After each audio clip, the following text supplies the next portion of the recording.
Let us discuss today's paper, that is 1st October 2015. The first important issue is Compensatory Afforestation Bill 2015, which is pending in the Parliament. Let us try to understand this bill. It creates a fund and an authority. This fund, it exists as the union level and the state level, authority also at the central level and the state level. So, the fund majorly consists of the money which has come from or which has come in the route of compensation to provide for forest land diverted for other infrastructure projects.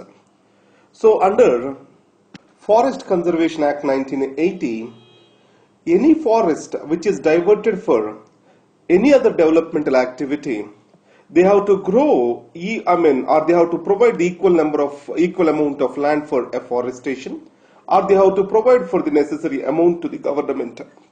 Now these funds have accumulated to the tune of 40,000 plus crores. Now, how these funds are utilized? There is an ad hoc establishment both at the union and the state level. And even this ad hoc establishment has come up after the Supreme Court directive. So this bill, it provides for a permanent structures and an authority both at the center and state level to manage the bill. Now in this context, this article talks about challenges or else the wrong side of this particular bill. First thing is, it talks about wildlife conservation and also it tries to provide or rejuvenate the forests through artificial samplings, etc. So if you can clearly see, forest is an ecosystem.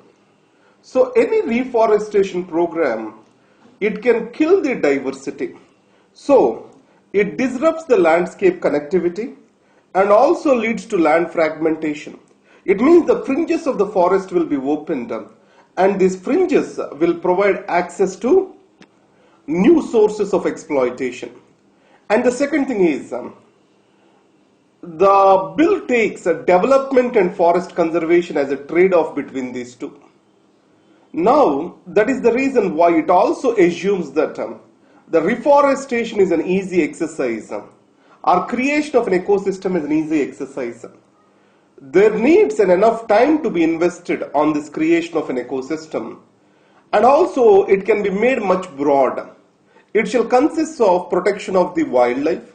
It also shall consist of protection of endangered species, marine ecosystems, coastal ecosystems. Everything can be brought with regard to the scope of this particular fund. These are the suggestions. And the second is development and security. Recently, across the Naxal affected areas, the government is trying to establish low intensity mobile connected areas. So in this connection, what is happening is this: the development and connectivity is going into the hinterlands over here.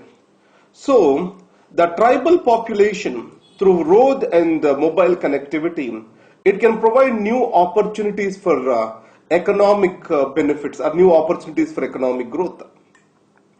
The major challenge here is this: people there see these mostly as tools for the encroachment of the authority of the state, or they see it as tools for extension of the authority of the state rather than. So in this context, they generally oppose any such initiative from the side of the state. So representative institutions, making them partners in development, penetration of the democracy and political parties in these areas, and building an anti-insurgency and anti-terroristic strategy or anti-Naxal strategy on strong social foundations of the development is very critical. So what we need to do here is we have to focus more and more on healthcare, educational delivery, etc. in these areas. So then the real development and the real sense of existence of the state will be seen by these extremist groups and also the tribal population over there. And the next is Aadhaar card. So with what is the use in in the elections? So if you see, there are huge migrant labor.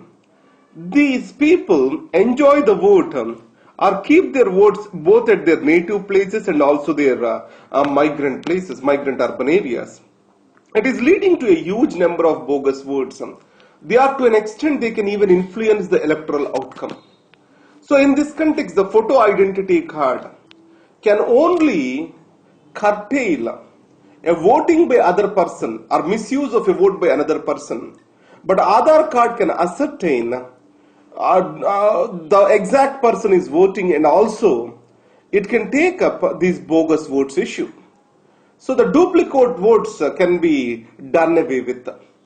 And the second thing is, any person who has completed the 18 years of age, he can be automatically provided with a right to vote, and it simplifies the process of updation of the electoral rolls. So that's why introducing the Aadhaar card into the election system is recommended by this article. And next is Pakistan raises the K word, and Pakistan has given, Prime Minister Nawaz Sharif has given 4 important solutions to the India-Pakistan peace process. So what are they? Ending the firing at LOC, line of control, and respecting the 2003 ceasefire agreement. So the ceasefire agreement has to be supervised by military observers from United Nations. And next is no use of force agreement between two countries. Demilitarization of Kashmir. Mutual withdrawal of the troops from Siachen. So these are the 4 steps which are recommended by Prime Minister Nawaz Sharif in the UN. But however, it's a double-edged sword. So he's trying to bring in an international involvement on a bilateral issue between India and Pakistan, that is Kashmir, which Pakistan itself has agreed in Shimla conference. And the next is India to hold G20 chair. You all know that the G20 acts more like a forum and it has no organizational setup. It means it will not have any headquarters of its own. So every country, it holds that particular headquarters, temporary headquarters for 1 year. So China is for this year, next it goes to Germany. And in 2018, India is going to hold the G20 chair and the conference likely to be held in New Delhi. So these are the few things in today's newspaper. Let's make a quick recapitulation. Compensatory Afforestation Bill. It tries to create a fund which consists of money collected against the diverted forest land for developmental purposes. So this bill tries to provide a permanent mechanism how to use this fund.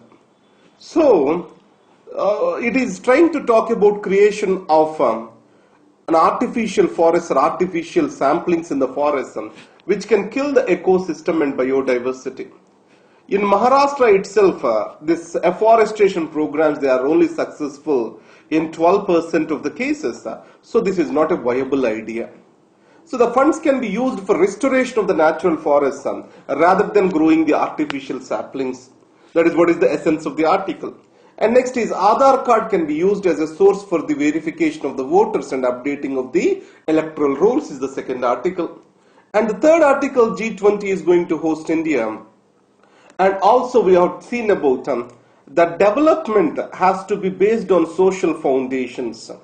Our anti-terror strategy, our anti-Naxal strategy in the tribal belts, it has to be based on social foundations where health educational improvement can help the people.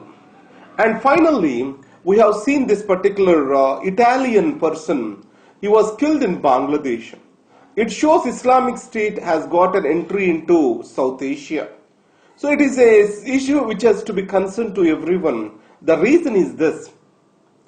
The growing Hindu right-wing fundamentalism and establishment of strong insecurity among the minorities.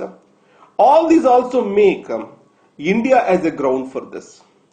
And the growth of social media and technology is breeding the ideology of Islamic State, which is based on Wahhabism or Saudi Arabia's version of Salafism. So in this context, gearing up our security forces to this new challenge and also creating a new legal framework to control the spread of their ideology. And the third thing is to identify the factors that are leading to the disaffection among minority youth, who can become the source of strength for the Islamic State. All these will hold good for India. So these are the important articles for today. So visit www.laex.in and download my notes for today's articles. And it is prepared, and try to take a printout and read that. If you have any doubt, you can send an email to me to that purpose. Thank you.